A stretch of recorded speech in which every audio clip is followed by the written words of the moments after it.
La gouvernance et la primauté du droit sont des locataires centraux du développement durable de l'Afrique.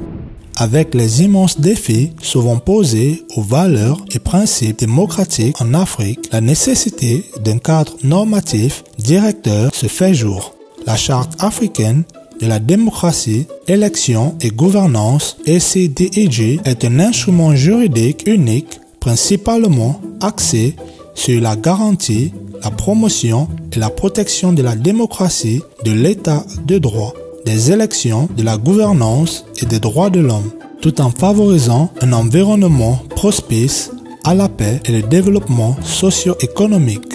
Adopté par l'Union africaine en janvier 2007 et est entré en vigueur en février 2012 comme feuille de route pour encourager une meilleure gouvernance à travers le continent. ECDEG a été signé par 46 et ratifié par 34 États membres en mai 2021.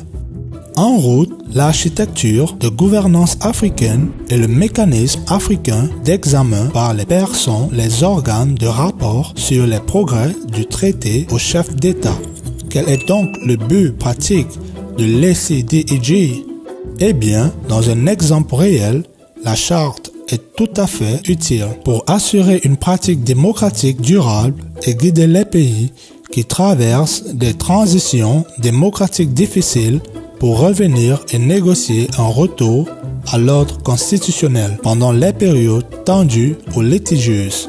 Établissons des normes internationales claires de bonne gouvernance et interdisons les changements inconstitutionnels du gouvernement.